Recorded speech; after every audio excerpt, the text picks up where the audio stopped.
hommes politiques,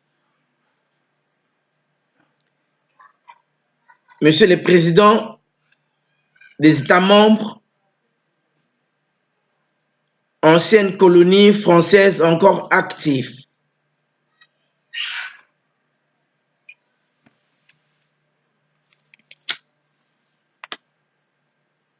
peuple congolais du Sud, Mesdames, Mesdemoiselles, Messieurs, chers compatriotes,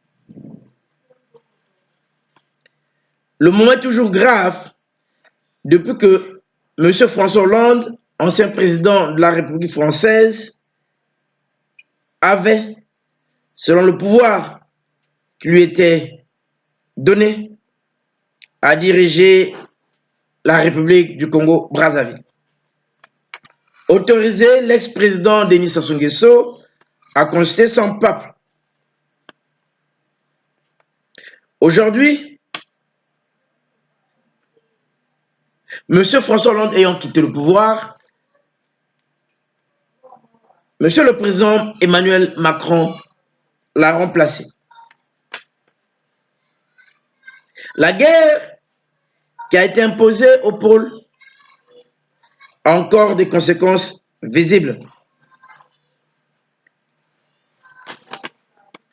Pour ne pas participer au génocide, le Fonds monétaire international avait décidé de ne pas faire un prêt à ce pouvoir qu'on avait demandé.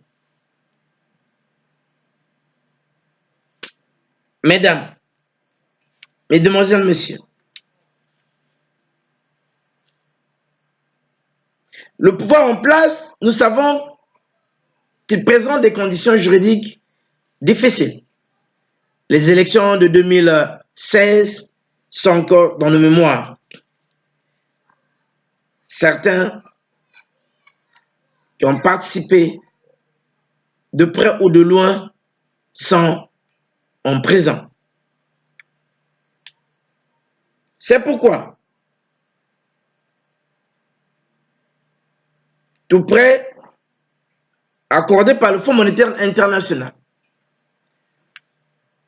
à la République du Congo-Brazzaville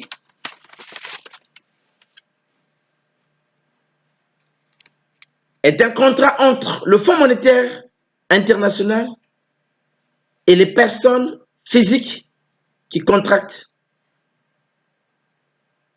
ce prêt. Le peuple congolais ne sera pas tenu responsable. Mesdames, Mesdemoiselles, Messieurs, Monsieur le Président de l'ex-colon français encore actif, chers compatriotes, corps diplomatique, institutions financières, il est vrai que le Congo-Brazzaville traverse une crise grave. Donc, l'heure est grave. Mais, M. François Hollande répondra, et aussi ceux qui ont participé avec lui pour les événements de 2016. Avant 2016, l'histoire en parlera. Mais après, ces jeunes qui sont en train de naître, où le Congo continue à verser 60% de ses ressources en France, en payant 100% en devises, et la France en ne reversant que 40%. Mesdames, Messieurs, cette histoire, je ne veux même pas en parler, car la France reste responsable et est tenue à payer. Les enfants de moins de 18 ans à partir de 2016.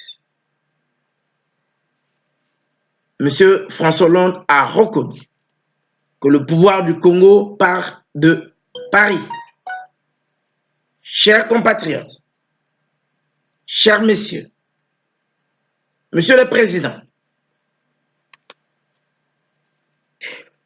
le Fonds monétaire ne peut pas, en cette date, accorder un prêt au Congo-Brazzaville compte tenu des informations en sa possession. C'est pourquoi, en tant que président en charge de l'État Sud-Congo, je déclare nul et non avenu tout contrat qui pourront être signés. Oui, en ma qualité de président en charge de l'État du Sud-Congo, je déclare nul et non avenu tout contrat dont des non-conditions sont le respect des droits des peuples, du peuple, le peuple Congo. Tout contrat, de tous côtés, y compris les contrats avec la Chine, doit faire l'objet des enquêtes au moment venu. C'est pourquoi, encore une fois, nous demandons aux États, aux institutions, aux organisations de faire attention pour tout prêt accordé à la République du Congo-Brazzaville. Vive la République! Que Dieu bénisse les Congolais du Sud, que Dieu bénisse le Sud Congo. Vive l'Afrique! Paix et grâce, que Dieu nous bénisse